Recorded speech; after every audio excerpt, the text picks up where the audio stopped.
So I think my best bet for my giant trout pond,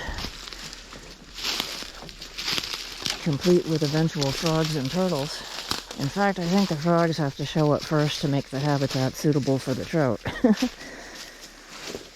Before I put any trout in it, it has to be a pond, and it has to have food for them. So we have to establish a whole ecosystem here. This is basically a little brook. Look at this. I'm not sure anybody who's watching this video understands how fucking amazed I am to find water everywhere on land. I didn't grow up in a desert, I grew up in the suburbs, but it's just... like with the water crisis we're having on the planet right now, I just want to cry every time I see something like this.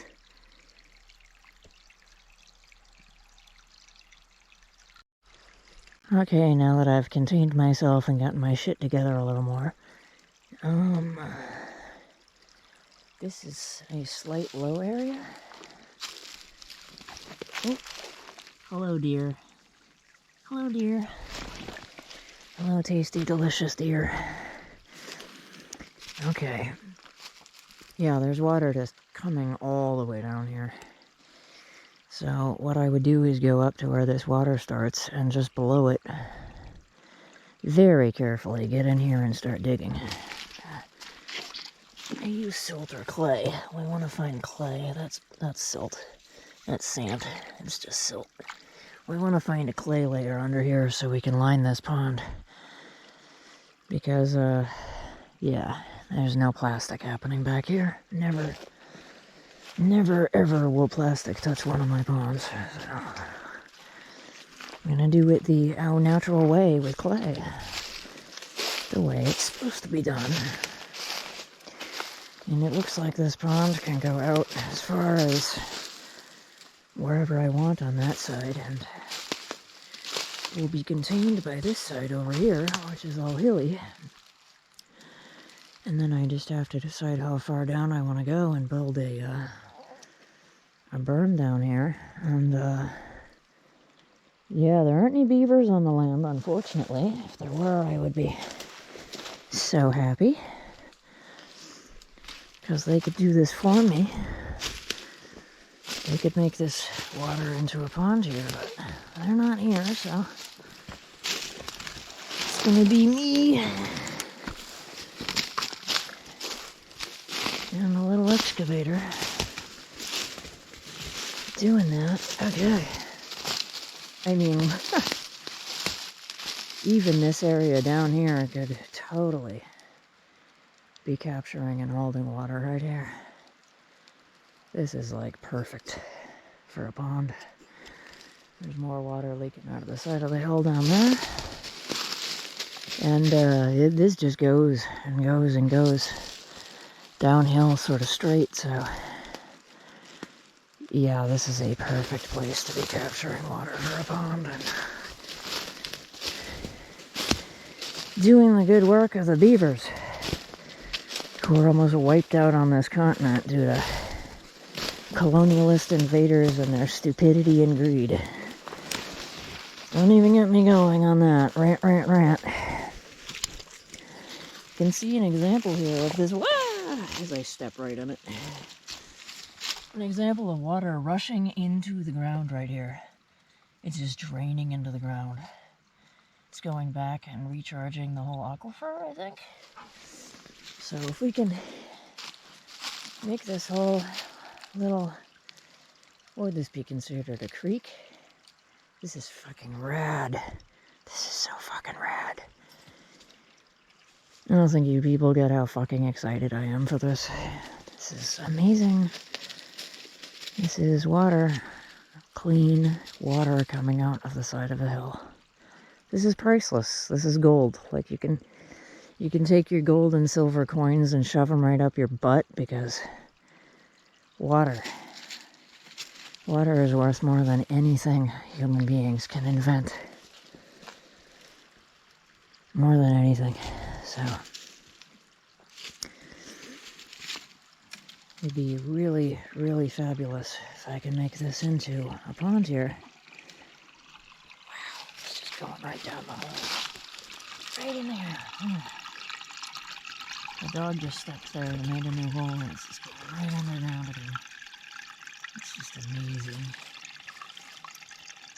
And it's all finding its way down to the brook hundreds of feet below us right now. Recharging the whole brook. And then it's carrying it a couple thousand feet off of the property at the other end, so I want to hold this water for as long as I can up here before it goes into the ground and eventually makes its way to the brook. And then frogs can come back here and lay their eggs, and then turtles can show up, and then I can put some brook trout in it. Maybe sit right next to my barn with a beer and have a catch and cook.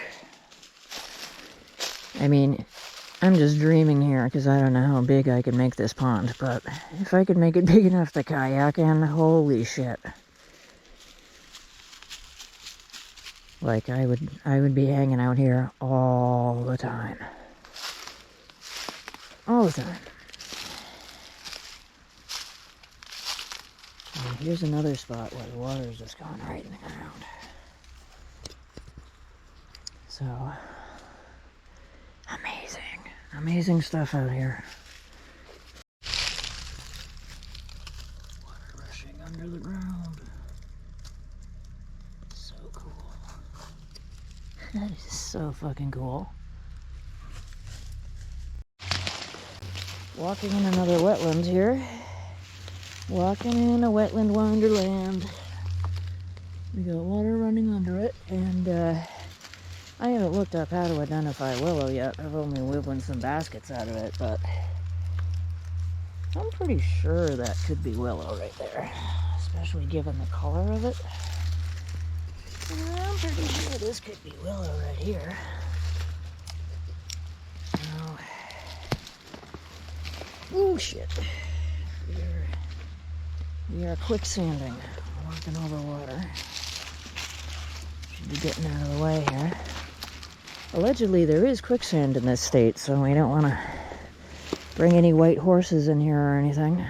Named Atreyu. That would be bad, wouldn't it? Look at this, it's just pouring out here. This could be a whole other pond. It's a whole wetland.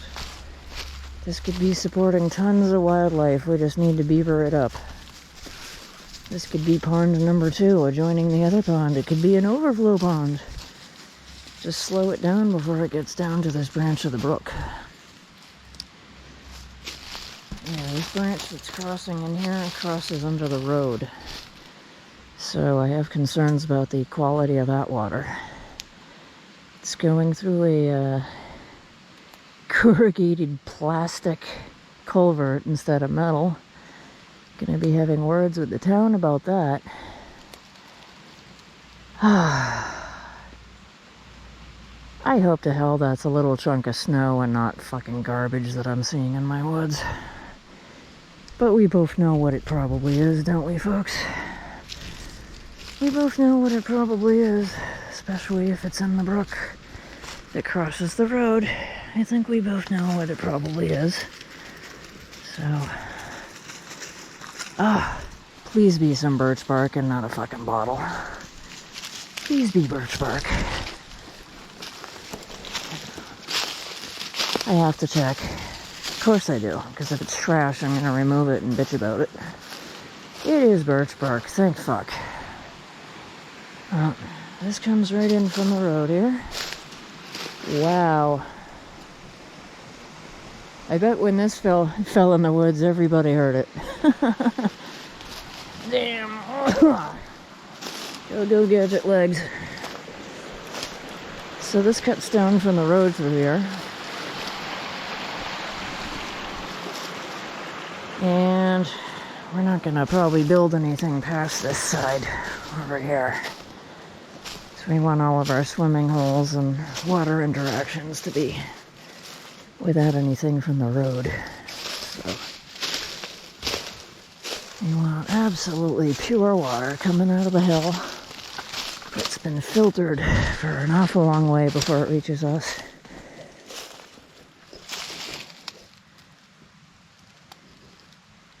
Every time I see quartz sticking out of the side of the hill with those other small rocks on it, I'm wondering if I'm walking around somebody's burial site, so being very careful in here. I'm on Abenaki land, trying to tread lightly. And conveniently, here's another logging road to get out. They just never end. It's pretty easy to cut trails through here. Somebody already did it. I wouldn't say they did it with great care or reverence for the land, just the opposite. Just kind of went in all willy-nilly, driving over huge boulders and all sorts of crazy shit. But so that's today's tour here. I think Buck and I need a tick check and a nice cup of tea or something.